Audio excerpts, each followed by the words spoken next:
தமிழ்நாட்டு மக்கள் வணக்கம். தமிழ்நாட்டை உலுக்கிக்கூடிய ஒரு சம்பவம் எல்லாமே பார்த்துருப்பீங்கன்னு நினைக்கிறேன். அது என்ன அப்படின்னா, திருத்தணியில ஒரு ட்ரெயின்ல 4 சின்ன வயசு பசங்க போயிருக்காங்க. அதாவது 17 வயசு இருக்கும். இந்த 17 வயசு இருக்கக்கூடிய 18 வயசுக்கு உட்பட்ட 4 சின்ன வயசு பசங்க செல்போனை வச்சுட்டு ரீல்ஸ் எடுத்துட்டு ட்ரெயின்ல போயிட்டு இருக்காங்க.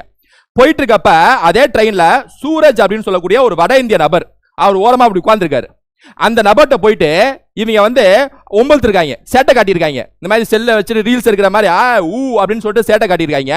ஒரு படி மேல போயிட்டு பட்டாக்கத்தி எடுத்து வந்து நீட்டிருக்காங்க. அப்படின்னு சொல்லிட்டு நீட்டிருக்காங்க. இது ரீல்ஸ் எடுத்துட்டு போன்ல ரீல்ஸ் எது யோசிச்சு பாருங்க. ஒரு பொது இடத்துல பட்டாக்கத்தியை வச்சுக்கிட்டு ஒரு வட இந்திய நபர் அங்க உட்கார்ந்துருக்காப்ல. அவர் அப்படி கத்தியை வச்சுட்டு இப்படி நீட்டி ரீல்ஸ் எடுக்கிறாங்க. அந்த வட இந்திய நபர் ஏதாவது முறைச்சு பார்த்துருப்பாப்ல. அது மாதிரி நடந்திருக்கும். ஒரு சம்பவம் ஒரு என்ன சொல்ற ஒரு சலசலப்பு ஏற்பட்டிருக்கு. காவல்துறை சொன்னபடி நான் சொல்றேன். அப்ப அந்த ட்ரெயின் திருத்தணி ஸ்டேஷன்ல நிக்குது. உடனே என்ன முறைச்சு பாக்குற கத்தி இந்த 4 பேர் என்ன பண்ணிருக்காங்க, அந்த சூரஜ்னு சொல்லக்கூடிய அந்த வட இந்திய நபர், ஞாபகம் வச்சுங்க, இந்த சம்பவம் நம்ம ஏன் பாதிப்புக்கு உள்ளாகுது அப்படின்னா, அந்த நபர் எதுவுமே செய்யல. அந்த நபர் ஒரு அப்பாவிட்ட போயிட்டு சேட்டையை காட்டியிருக்காங்க. கெத்து ரீல்ஸ் அதெல்லாம் யார் தெரியுமா அப்படின்னு ஒரு சேட்டையை காட்டியிருக்காங்க. திருத்தணி ரயில்வே ஸ்டேஷன்ல ட்ரெயின் நிக்குது. அதோட விடல, அந்த நபரை இழுத்துட்டு போய் தரன்னு ரயில்வே ஸ்டேஷன் ஓரமா இழுத்துட்டு போய் அங்க ஓரமா அங்க ஒரு இது மாதிரி அங்க குடோன் மாதிரி அங்க ஓரமா இழுத்துட்டு போயிட்டு அங்க வச்சு 4 பேர் என்ன செஞ்சிருக்காங்கன்னா, பட்டாக்கத்தியை வச்சு தலையில இருந்து கால் வரைக்கும் வெட்டிருக்காங்க. அந்த நம்ம மயக்கம் போட்டு உந்துட்டாப்ல. 4 பேர் ஓடிட்டாங்க. அப்புறம் அங்க அந்த வழியா வந்த நபரை பார்த்துட்டு காவல்துறைக்கு இன்ஃபார்ம் பண்ணி அந்த சூரஜை வந்து ஹாஸ்பிட்டல் சேர்த்து இப்போ வந்து ஹாஸ்பிட்டல் இருக்காப்ல. இதான் வந்து செய்தி. இந்த 4 நபர் அப்புறம் யாருன்னு பார்த்து அவரை அரெஸ்ட் பண்ணி அவனை வந்து 4 பேரை விசாரிச்சு பார்த்ததுல இந்த 4 நபருக்கு வயசு வந்து 18 தெரிய வருது. அதாவது சிறார்கள் தெரிய வருது. இப்ப வந்து கஸ்டடியில் இருக்காங்க. யாரு இந்த 4 பேர், இந்த 4 சின்ன வயசு பசங்க இருக்காங்களே, இந்த பட்டாக்கத்தியை காட்டின 4 18 வயசுக்கு உட்பட்ட இந்த குழந்தைகள், இந்த சிறார்கள், இவங்களை வந்து இப்ப கஸ்டடியில் இருக்காங்க. ரைட்டா? இவங்களுக்கு என்ன தண்டனை கொடுக்க முடியும்? சிறார்கள் ஃபர்ஸ்ட் அதை பார்த்துருவோம். அது மட்டும் இல்லாம இதுல மிகப்பெரிய விழிப்புணர்வு தேவைப்படுது. எல்லா அரசியல் கட்சி தலைவர்களும் பேசிட்டாங்க, நம்மளும் பேச வேண்டிய அவசியம். ஏன்னா இந்த விஷயம் வந்து மிகப்பெரிய ஒரு விழிப்புணர்வு தேவைப்படுது. இது சாதாரணமா அங்கங்க நிறைய இடத்துல நடந்துட்டு இருக்கு. அதனால நான் சொல்றேன், ஃபர்ஸ்ட் இந்த 4 பேருக்கு என்ன தண்டனை கொடுக்க முடியும் அப்படின்னா, நான் ஃபர்ஸ்ட் இவங்க சிறார்கள்னா என்னன்னா சைல்டு. அதாவது ஜூனியர் ஜஸ்டிஸ் ஆக்ட்னு ஒரு ஆக்ட் இருக்குங்க. இது வந்து 2015 போட்டிருப்பாங்க. ஆக்சுவலா ஜூனியர் ஜஸ்டிஸ் ஆக்ட்னு சொல்லிட்டு 2000 ஒரு சட்டம் இருக்கும். அதை தூக்கிட்டு தான் அந்த சட்டத்தை போட்டிருப்பாங்க. நிர்பயா வழக்குக்கு அப்புறம், நிர்பயா கேங் ரேப் கேஸ் நடந்துச்சு டெல்லியில், அதுக்கப்புறம் மிகப்பெரிய ப்ரொட்டஸ்ட் நடந்திருக்கும். அதுக்கப்புறம் போடப்பட்ட சட்டம் தான் இந்த ஜூனியர் ஜஸ்டிஸ் ஆக்ட் 2015. இந்த சட்டத்தில் தான் என்ன சொல்றாங்க, இந்த சட்டம் தான் யாருக்கு அப்படின்னா 18 வயசு உட்பட்ட நபர்கள் இருப்பாங்களே, அவங்க வந்து சைல்டுன்னு கன்சிடர் பண்ணோம், குழந்தைகள் கன்சிடர் பண்ணோம்.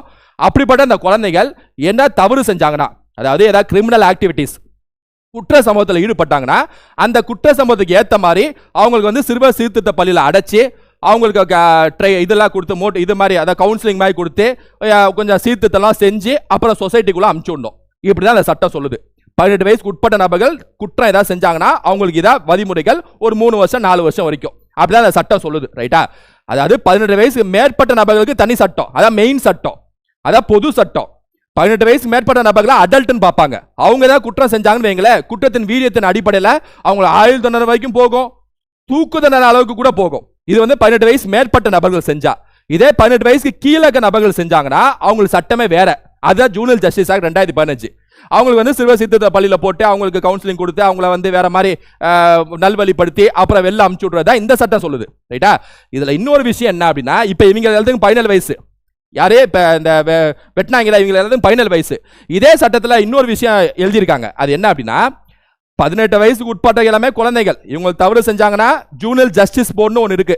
அந்த ஜூனியர் ஜஸ்டிஸ் போர்ட் பார்த்து என்ன தீர்ப்புங்கிறத வழங்கிடுவாங்க. அப்புறம் வந்து அதாவது ஸ்பெஷல் ஹோம்னு சொல்லுவாங்க, சைல்ட் கேர் ஹோம்னு சொல்லிட்டு அந்த சிறுவர் சீர்திருத்த பள்ளியில் போட்டு அவங்களுக்கு கவுன்சிலிங் கொடுக்குற வேலைகள், அவங்களை நல்வழிப்படுத்தக்கூடிய வேலைகளில் ஈடுபடுவாங்க. இதான் சொல்லுது. ஜெயிலில் போட மாட்டாங்க.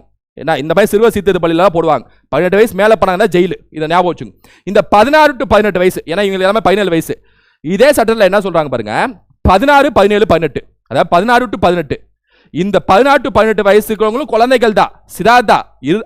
சிதாதா ஒரு குறிப்பிட்ட விஷயத்துல ஒரு ஹீனஸ் கிரைம் ஏதாவது பண்ணாங்கன்னா, அதாவது ஒரு ரேப்போ மர்டரோ, இந்த மாதிரி சம்பவத்துல இந்த 16 to 18 வயசு பசங்க ஈடுபட்டாங்கன்னா, 18 வயசுக்கு உட்பட்ட வரைக்கும் அவங்க சிறார்கள் தான்.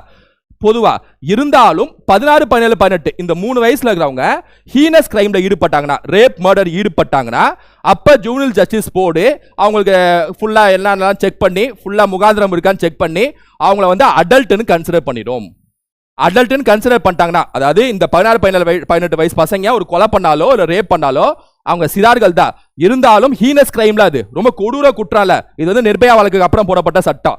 அதனால அவங்களை அடல்ட்னு கன்சிடர் பண்ணி அடல்ட்டுக்கு என்ன தண்டனையோ, அதாவது ஆயுள் தண்டனை இல்ல 10 வருஷம் 7 வருஷம் 14 வருஷம்னா அதுக்கான தண்டனை கொடுத்துருவாங்க. ரைட்டா? இதான் வந்து சட்டம் சொல்லுது. அப்பயும் அந்த ஜுவனல் ஜஸ்டிஸ் போர்ட் செக் பண்ணி முகாந்திரம் பார்த்து அவங்க பிரெயின் டெவலப்மெண்ட் எல்லாத்தையும் செக் பண்ணி அப்புறம் தான் கொடுப்பாங்க. இதான் வந்து சட்டம் சொல்லுது. அப்ப நமக்கு இந்த 17 வயசு பசங்க இவங்க அப்ப கஸ்டடியில் இருக்காங்க. ரைட்டா? இனிமேல் தான் போக போக என்ன நடக்குங்கிறத நம்ம பொறுத்து தான் பார்க்கணும். ரைட்டா? இது ஒரு பக்கம் இருக்கு. இப்ப நமக்கு இதுல மிகப்பெரிய ஒரு விழிப்புணர்வு தேவைப்படுது. ஏன் அப்படின்னா, இந்த பசங்க நார்மலான ஒரு மனநிலையில போய் இந்த சம்பவத்தை செய்யல. நார்மலான மனநிலைன்னா கொஞ்சம் இந்த சம்பவத்தை ஈடுபடுறதுக்கு கொஞ்சம் தயக்கம் இருக்குன்னு வச்சுங்களேன். இந்த பசங்க போதையை போட்டு தான் செஞ்சிருக்காங்கிற மாதிரி தான் நியூஸ் வருது. மெஜாரிட்டி ஆஃப் த குற்ற சம்பவங்கள் தமிழ்நாட்டில் நடந்திருக்குல்ல, அதில் எடுத்து பார்த்தீங்க அப்படின்னா அதில் அதிகபட்சம் பாதிக்கு மேற்பட்ட நபர்கள் போதையை போட்டு தான் செஞ்சிருப்பாங்க. போதையை போட்டு தான் கிரிமினல் ஆக்டிவிட்டிஸ்ல ஈடுபடுறாங்க. இது நிதர்சனமான உண்மை. இது வந்து நம்ம ரிப்போர்ட்டே இருக்கு. ரைட்டா? அப்படி பாத்தீங்க அப்படின்னா இன்னைக்கு இடத்துல சர்வசாதாரணமா இந்த போதை பொருள் கிடைக்குது. இது வந்து சரக்கா இருக்கட்டும், இல்ல இந்த கஞ்சாவா இருக்கட்டும், இல்ல மெத்தா இருக்கட்டும், இல்ல இந்த கொக்கைனா இருக்கட்டும், ஹீராயினா இருக்கட்டும், இதெல்லாம் கொஞ்சம் கொஞ்சமா தான் குறைச்சிட்டு இருக்காங்க. ஆனா இன்னைக்கு கிடைக்குது. அது இந்த சின்ன வயசு பசங்களுக்கு கிடைக்குது, டீனேஜ் பசங்களுக்கு ஈஸியா கிடைக்குது. அது சரக்கா இருக்கட்டும் கஞ்சாவா இருக்கட்டும் ஈஸியா கிடைக்குது. கொஞ்சமா குறைச்சிட்டு இருக்கவங்கள தனி இதை ஒரு கமிட்டி வச்சே பார்க்கணும். தனியா ஒரு கமிட்டி வச்சு எப்படி முழுசா குறைக்கணுங்கிறத செக் பண்ணணும். அரசாங்கம் தான் அந்த விஷயத்தை செய்யணும். அதை நான் கேட்டுக்கிறேன். ரைட்டா? அதாவது டார்க் நெட் இருக்குங்க. டார்க் நெட்ல தட்டினீங்கன்னா டக் டக்குன்னு வராங்க, கொடுக்குறாங்க, அந்த மாதிரிலாம் போயிட்டு இருக்கு. அதனால வந்து எப்படியாவது தடுத்து நிறுத்த வேண்டியது அவசியம். ஏன்னா இவங்களே ஏன்னா சாதாரணமா இது இருந்துச்சுன்னா நான் சொன்ன மாதிரி தயங்கி இருப்பாங்க. இதை உச்சகட்டம் அப்படி ஏறுறப்ப, போதையை போட்டு ஏறுறப்பதான் ஏன்னா எந்த தப்பு என்ன சரி என்ன செய்யறோம் எதுவுமே யோசிக்க மாட்டாங்க. ஏன்னா போதையை போட்டா அடுத்து என்ன நடக்கும், எதிர்காலம் என்ன இருக்கும் யோசிக்க வைக்காது. இந்த போதை யோசிக்க வைக்காது. இன்னை டேட்ல வாழ்ந்துரு, இன்னை டேட்ல வெட்டு, அப்படிதான் வெட்டிருக்காங்க. ரைட்டா? அப்படிதான் வெட்டி இப்ப ஜெயில கிடக்குறாங்க. லைஃப் போச்சு, வாழ்க்கையே போச்சு. சின்ன போதைனால ஒட்டுமொத்த வாழ்க்கையே போச்சு இப்ப எங்களுக்கு. இப்ப இது ஒண்ணு. இப்ப இந்த போதை பொருளை கட்டுப்படுத்த வேண்டியது அரசாங்கத்தின் கடமை. சமூகமே ஒரு விழிப்புணர்வு அடையணும் இந்த போதை பொருளை பொறுத்த வரைக்கும். ஏன்னா சர்வசாதாரணமா காலேஜ் பசங்களுக்கு ஸ்கூல் பசங்களாம் கிடைக்குது. இது ஒண்ணு. ரெண்டாவது முக்கியமான இன்னொரு இன்ஃப்ளூயன்ஸ் என்ன அப்படின்னா இந்த சினிமா. நீங்க நல்லா புரிஞ்சுக்கோங்க. இந்த சினிமாங்கிறது இருக்குல்ல, இந்த சின்ன வயசு பசங்க எல்லாரும் சேர்த்தே சொல்றேன். குறிப்பா டீனேஜ் பசங்களுக்கு நான் சொல்லிக்கிறேன்.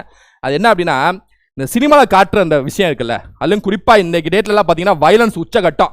ரத்தம் தெளிச்சாதான் ஏன்னா சில்லறைய சதற விடுறாங்க. அந்த அளவுக்கு படம் எடுத்தா மட்டும்தான் ஓடுது, கமர்ஷியலா ஹிட் ஆகுது. அப்படியே சரசரன் வெட்டணும், சரசரன் சுடணும், ரைட்டா? சுட்டு தள்ளணும், வெட்டி தள்ளணும். இப்படி இருந்தாதான் அப்படியே ஒரு இதாகி எல்லாம் பார்க்குறாங்க. அப்படி படம் தான் ஹிட் ஆகுது. அதுக்கு ஏற்ற மாதிரி தான் படமும் எடுக்கிறாங்க. ரைட்டா? நல்லா புரிஞ்சுக்குங்க. நல்ல ஒரு விஷயம் புரிஞ்சுக்குங்க. சினிமாவில் நடிக்கிறவங்க பார்த்து நம்ம இன்ஸ்பயர் ஆகலாம், அது தனி விஷயம். அது தனி, அதை விட்டுருங்க. இப்போ எடுத்துக்காட்டுக்கு ரோலக்ஸ் சார், ஓகே சார் அப்படிங்கிறாரு. அப்படி பண்றப்ப அந்த ரத்தத்தை பார்க்குறப்ப கெத்துன்னு தோணுது. ஆனால் இதே ரோலக்ஸ் ஏன்னா சினிமா கட் அப்படின்னு பண்ணதுக்கு அப்புறம் ரியல் லைஃப்ல முடிஞ்சுல ஃபிளைட் எடுத்து மும்பை போறாரு, 600 கோடி சொத்து வச்சிருக்காரு. 500 கோடி சொத்து இருக்கே சொல்றேன் நானு. ரைட்டா? அப்ப நல்லா புரிஞ்சுங்க, ரியல் லைஃப்ல அவங்க யார், சினிமால அவங்க யார். நம்ம பின்பற்ற வேண்டியது ரியல் லைஃப் ரோலக்ஸா இல்ல சினிமா ரோலக்ஸா, இதான் யோசிக்கணும். புத்திசாலி. ஏன்னா இதெல்லாம் கருத்து சுதந்திரம், இப்பெல்லாம் நீங்க சொல்ல முடியாது, வயலன்ஸ் நாங்க வைக்கலாம் செய்வோம்னு சொல்லிட்டு போயிட்டே இருப்பாங்க. சென்சார் போர்டு இருக்கே, அவங்களா இது பண்ணி தானே நாங்கள் படத்தை ரிலீஸ் பண்ணோம்னு சொல்லிட்டு போயிட்டே இருப்பாங்க. இது குறைய போறது இல்லை. உடனே வயலன்ஸ் காட்சியில் அப்படியே வைக்கக்கூடாது, அதெல்லாம் உலகம் ஃபுல்லாக தான் செய்கிறாங்க. ரைட்டா? அதனால இதெல்லாம் டக்குன்னு குறைக்க போறது இல்லை. நம்ம தான் யோசிக்கணும். என்னது இது இங்க ரத்தங்கிறீங்க, அரசன் அப்படியே சைடில் அப்படியே மாதிரி ரத்தத்தை வச்சுட்டு என்ன தன அப்படிங்கிறப்ப இதாகுது. இது ரீலு கட் பண்ணா ஏன்னா அதே அரசன் வள்ளலாறு மரத்துக்கு போறாரு, அங்க போய் ஆன்மீகம்ங்கிறாங்க, அங்க போய் ஸ்பிரிச்சுவலா இருக்குங்கிறாங்களே. எது உண்மை இதுல? அப்ப அவங்க கிளியரா இருக்காங்களா, கிளவரா இருக்காங்களா? கட் டேக் முடிஞ்சு போச்சு, என் வாழ்க்கை அதோட முடிஞ்சு. ரியல்ல அமைதி, ரியல் லைஃப்ல சாந்தம், ரியல் லைஃப்ல சம்பளம், ரியல் லைஃப்ல சொத்து சேர்க்கிறது, ரியல் லைஃப்ல வெக்கேஷன் போறது, ரியல் லைஃப்ல அப்படியே ஒரு அமைதியான வாழ்க்கையை வாழ்றது. இங்கட்டே ரத்தம், இங்கட்டே கத்தி, இங்கட்டே துப்பாக்கி. இது உள்ளபடி நீங்க புரிஞ்சுக்கணும். 2.5 படம் என்டர்டைன்மெண்ட் பண்ணிட்டீங்க, okay okay bye bye bye, வெளில வந்ததுக்கு அப்புறம் அவங்க ரியல் லைஃப்ல என்னவோ அதுதான் உங்களை மோட்டிவேட் பண்ணணும், அதான் உங்களை உந்து சத்தியமே நகர்த்தணும். வாழ்க்கையில் எப்படி முன்னேறது, சமூகத்தில் எப்படி முன்னேறது, இதுதான் இந்த சின்ன வயசு பசங்க யோசிக்கணும்னு சொல்றேன். நீங்க இருந்தீங்க அப்படின்னா தயவு செஞ்சு இந்த மாதிரி ஒரு விழிப்புணர்வு தான் எல்லாத்தையும் கொண்டு போய் சேர்க்கணும். இது சமூகத்தின் பொறுப்பாக நான் பார்க்கிறேன். ரைட்டா? ஒன்னு இந்த போதை போல ஒழிச்சுக்கட்ட வேண்டிய அவசியம், இல்ல ரெகுலேட் பண்ண வேண்டியது அவசியம். எல்லாத்தையும் இழுத்து மூட சொல்ல, வருவாய் வருது மெஜாரிட்டி வருவாய் வருதுங்கிறீங்க, ரெகுலேட் பண்ண வேண்டிய அவசியம். அவங்க கமிட்டி போட்டு எப்படி கஞ்சா ஒழிச்சு கட்டுறது, ஒவ்வொன்றா ஸ்டெப் பை ஸ்டெப்பா. ஏன்னா ஒவ்வொன்றுக்கும் ஒவ்வொரு ப்ராசஸ் இருக்கு. நீங்க இது சரக்கு, இந்த கஞ்சா, இந்த மெத்து, ஒவ்வொன்றுக்கும் ஒன்று. இது டார்க் நெட்ல வாங்குறாங்க, இந்த மெத்து கஞ்சா அங்கிட்ட பாக்கெட்ல வாங்குறாங்க, சரக்கு இங்கிட்ட டாஸ்மாக்ல வாங்குறாங்க. அப்ப இதுக்கு ஒரு தனி ரெகுலேஷன், அதுக்கு ஒரு தனி கமிட்டி, இதுக்கு ஒன்று போட்டு ஒவ்வொன்றா ஸ்டெப் பை ஸ்டெப்பா இதை ரெகுலேட் பண்ணணும். ரைட்டா? சினிமாங்கிறத நம்ம சமூகமாவே மாறணும். புரியுதா? இன்னொன்று இந்த இன்ஸ்டாகிராம், இந்த ரீல் அடிக்ஷன். இவங்க எல்லாமே இந்த ரீல்ஸ் எடுக்கணும், அதை எடுத்து அப்படி போட்டதானே கெத்து கெத்து. நல்லா புரிஞ்சுங்க. சின்ன அதாவது 13-14 டீனேஜில் இருக்கிறவங்களா ஏன்னா இதாக கெத்துன்னு நினச்சிட்டு இருப்பீங்க. ஏன்னா கொஞ்சம் தாண்டி போனீங்கன்னு நீங்கள் வயசு 20, 25, 30ன்னு அப்போ வேற உங்களுக்கு தோணும். ஏன்னா இப்போ ஐயோ 10 வருஷம் முன்னாடி இதையாரா பேசிட்டு இருந்தோம், இப்படியாரா நம்ம இருந்தோம், வாழ்க்கையே தொலைச்சோமான்னு சொல்லிட்டு யோசிப்பீங்க. பழுன்னு அடிக்கும் உங்களுக்கு, பாடம் கற்றுக் கொடுக்கும் வாழ்க்கை. ஒவ்வொரு வயசுல ஒவ்வொரு பாடம் கற்றுக் கொடுக்கும். 20 வயசுல, 30 வயசுல, 40 வயசுல, 50 வயசுல, ஒவ்வொரு 10 வருஷத்துக்கு உங்க வாழ்க்கை உங்களுக்கு பாடம் கற்றுக் கொடுத்துட்டே இருக்கும். டேய் அதெல்லாம் வேஸ்டா, இங்க இதாண்டா உண்மை, இதாண்டா ரியாலிட்டின்னு உங்களுக்கு கற்றுக் கொடுக்கும். அதனால இன்ஸ்டாகிராம் ரீல்ஸ் மோகம் செய்யறது இதெல்லாம் டெம்பரரி டோபமைன் தான், அவ்வளவுதான். ரைட்டா? உச்சகட்ட சக்சஸ் அடையிறது இருக்குல்ல, ஒரு உச்சகட்டத்தை தொடர்றது இருக்குல்ல, அதான் பெர்மனன்ட், அதான் பெர்மனன்ட். ரைட்டா? அதனால நல்லா புரிஞ்சுங்க. ஒரு ரோல் மாடலை செட் பண்ணுங்க, அவங்கள நோக்கி போங்க. அண்ணா ஒரு மாதிரி பாசிட்டிவ் எனர்ஜியோட இருக்கணும், இதுதான் முக்கியம். இது எல்லாமே சமூகத்தில் அந்த நபர்கள் சின்ன வயசு பசங்களுக்கு விழிப்புணர்வு ஏற்படுத்த வேண்டிய அவசியம். இந்த 3 விஷயத்துல சொல்றேன். அப்புறம் இன்னொரு விஷயம் என்ன அப்படின்னா, இந்த சம்பவத்தை அடிப்படை வச்சு சொல்லல. ஏன்னா காவல்துறை என்ன சொல்லியிருக்காங்கன்னா, இது ஒன் ஆஃப் த காரணம், இதுதான் முழுமையான்னு சொல்ல முடியாதுன்னு தான் சொல்றாங்க. ரைட்டா? அதுக்காக சொல்ல. ஆனா கொஞ்ச காலமாவே நான் என்ன பாக்குறேன் அப்படின்னா, ஒரு பிரிவினை பேச்சு மாதிரியே பாக்குறேன். எனக்கு அந்த அளவுக்கு அதுல உடன்பாடு இல்லைங்க. ரைட்டா? அதாவது வடக்கன்ஸே இப்படிதா, வடக்கர்களே இப்படிதா, வட இந்தியர்களே இப்படிதா. இதுல எங்க எனக்கு உடன்பாடு இல்லைன்னா, பொதுமைப்படுத்துறது இருக்குல்ல, ஜெனரலைஸ் பண்றது இருக்குல்ல. அப்பா வட இந்தியாவே எப்படிதாப்பா, வடக்கனே எப்படிதாப்பா, புரியுதா, இந்த வடக்கு நபர்களே எப்படிதாப்பா இதுன்னு ஒரு பொதுமைப்படுத்துறது இருக்குல்ல, அது ரொம்ப ரொம்ப ரொம்ப டேஞ்சர். இப்ப சில பேருக்கு மெச்சூரிட்டி இருக்கும், அதை புரிஞ்சுக்குவாங்க. வடக்குகளே எப்படிதாங்கிறப்ப அதுல சில பேர் இப்படி மோசடி பண்றாங்க, அவ்வளோ, மீதி பேர் ஓரளவுக்கு நல்லா இருப்பாங்க அப்படின்னு புரிஞ்சுக்குவாங்க. ஆனா மெச்சூரிட்டி இல்லைன்னா இந்த மாதிரி சின்ன வயசு பசங்களா, வடக்கனே எப்படிதானா, போட்டு என்ன வேணா செய்யலாம் போல, அவனை எதுவும் கேட்க மாட்டாங்க, அப்படி ஒரு மைசூர் வந்துருச்சுன்னா யோசிக்கணும்.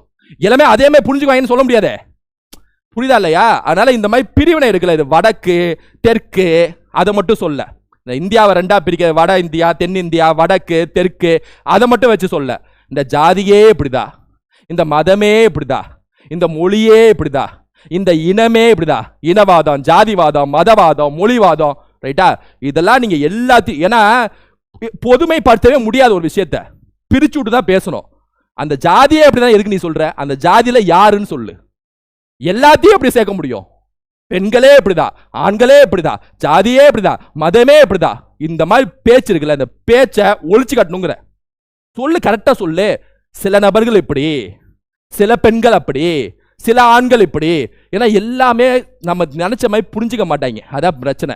பிரெயின் நம்ம என்ன சொல்லுறோமோ அதுக்கு ஏற்ற மாதிரி கரெக்டா புரிஞ்சுக்க மாட்டாங்க. ரைட்டா? அதான் பிரச்சனை. அதனால இந்த மாதிரி, அதனால தான் நான் சொல்லுவேன், இந்தியன்னு நின்றுங்கன்றேன். நான் எல்லா விஷயத்திலும் யோசிச்சு பார்த்துட்டேங்க. நான் சொல்றேன்ல, நான் எல்லா விஷயத்தையும் யோசிச்சு பார்த்துட்டேன். யோசிச்சு பார்த்து ஒரே விஷயம் மட்டும்தான் ஒரு உண்மையை உணர்த்துது. ஒரே விஷயம் மட்டும்தான் ஒரு என்ன சொல்றது, எல்லாரும் கூடி வாழுங்க அப்படின்னு சொல்லிட்டு எல்லாத்தையும் அழைக்குது. ஒரே விஷயம்தான் இந்தியன், இந்தியம், தேசியம். இந்த ஒரு விஷயம் மட்டும்தான் எல்லாத்தையும் இணைக்குது. ஜாதி பார்க்காம வாடா இந்தியனா, மதம் பார்க்காம வாடா இந்தியனா, மொழி பார்க்காம வாடா இந்தியனா, இனம் பார்க்காம வாடா இந்தியனா. முடிஞ்சு போச்சா? முடிஞ்சு போச்சா? ஒற்றுமை ஆகுது. ஏன்னா வெறுப்பு இருக்குல்ல, அது எக்காலத்துக்கும் அது நிலைச்சு நிற்காது. ஒரு வெறுப்பு பிரச்சாரம், வெறுக்கிறதுன்னு இருக்குல்ல, அந்த அளவுக்கு எனக்கு உடன்பாடு இல்லை. ரைட்டா? தேசியம் அவ்வளோதான், முடிஞ்சு போச்சு. ஏன் அப்படின்னா அது ஒரு வெறுப்பை தூண்டும், ஒரு ஸ்ட்ரெஸ் ஆக்கும், ஒரு மன உளைச்சல் ஆக்கும். ரைட்டா? தமிழ் மொழி சூப்பர், தமிழ் மொழி பால் நம்ம எங்க, அதாவது தமிழ் மொழி அடிச்சுக்க எந்த மொழியும் இல்லை, ஓகே. ஆனால் அதே சமயம் மாற்று மொழிகளும் மதிக்க தெரியணும். ஆங்கிலம் ஓகே, ஹிந்தி ஓகே, மலையாளம், ஆனாலும் தமிழ் ஓகே, தமிழ் எங்களுக்கு சூப்பர், தமிழ் மொழி சூப்பர். இந்த பக்குவம் தான் தெரியணும் நமக்கு, இந்த பக்குவம் தான் தெரியணும். தமிழ் ஓகே, எந்த மொழி எதுக்கு, இது ஓகே, இது எதுக்கு. அதாவது மாநில உரிமையை கேட்டு வாங்கலாம், அது தனி, அது சட்ட ரீதியா, ரைட்டா. இங்க வந்து வட இந்தியர்கள் நிறைய வேலை வாய்ப்பை ஈடுபடுறாங்களா, அதுக்கு ரெகுலேட் பண்ணலாம், அது சட்ட ரீதியா. அதுக்கு வட இந்தியர்களே போட்டு அடி அப்படிங்கிற அந்த அளவு உடன்பாடு இல்லை, ரைட்டா. இதுக்கு முக்கிய காரணம் இதுன்னு சொல்றதுக்காக நான் சொல்ல, இது இல்லை, என்ன ஒன் ஆஃப் த காரணம் தான் சொல்லியிருக்காங்க காவல்துறை. இருந்தாலும் இது எனக்கு அந்த அளவுக்கு உடன்பாடு இல்லை, அதை நான் சொல்லிக்கிறேன், ரைட்டா. இது ஒரு இன்ஃப்ளூயன்ஸ் பண்ணியிருக்க வாய்ப்பு சில பேருக்கு இருக்கு, அதுக்காக நான் சொல்றேன். அதை தாண்டி கடைசியாக ஒரே விஷயம் சொல்லிக்கிறேன். நீங்க ஜாதி மதம், எங்க ஊருக்காரன் அங்க ஊருக்காரன், இதுங்கிறீங்க அதுங்கிறீங்க, அவங்கிறீங்க இவங்கிறீங்க, ஏன் தெருவுக்காரன் அந்த காரங்கிறீங்க. என்ன நீங்க நல்லா யோசிச்சு பாருங்க. நான் பார்த்த வரைக்கும் சொல்றேன், கொஞ்சம் தமிழ்நாட்டிலேருந்து மேலே மேப்பை தூக்குனீங்கன்னா இந்தியா, இந்தியாவிலேருந்து மேலே மேப்பை தூக்குனீங்கன்னா உலகம், உலகத்துலேருந்து மேப்பை மேலே தூக்குனீங்கன்னு வைங்க, பிரபஞ்சம்னு பெருசாக இருக்குது, யோசிச்சு பார்க்கவே முடியாது. என்ன பிரபஞ்சம்னு கோடிக்கணக்கான நட்சத்திரம் இருக்குது. அதில் தம்மா துண்டு நட்சத்திரம் நம்ம சூரியன் இருக்குல்ல, தம்மா துண்டு, அந்த சூரியன்லேருந்து 3வது கோளுங்கிற பூமின்னு ஒன்று இருக்குது. அந்த பூமியில் தெரியாத்தனமாக மனிதர்கள் வந்து இருக்கும், தெரியாத்தனமா. என்ன அப்ப இவ்வளோ நட்சத்திரத்துல ஒரு தம்மா துண்டு நட்சத்திரம் சூரியன் பக்கத்துல தம்மா துண்டு பூமியில வாழ்ந்துட்டு இருக்கக்கூடிய இந்தியாக்குள்ள, தமிழ்நாட்டுக்குள்ள ஒரு மாவட்டத்துக்குள்ள ஒரு ரூமுக்குள்ள இந்த வீடியோ பார்த்துட்டு இருக்கீங்க. யோசிச்சு பாருங்க எவ்வளவு பெருசு இது. இந்த கியூரியாசிட்டி வரல? என்னையா அவ்வளோ பெருசா, என்னையா அது, எப்படி இவ்வளோ பெருசா இருக்கு?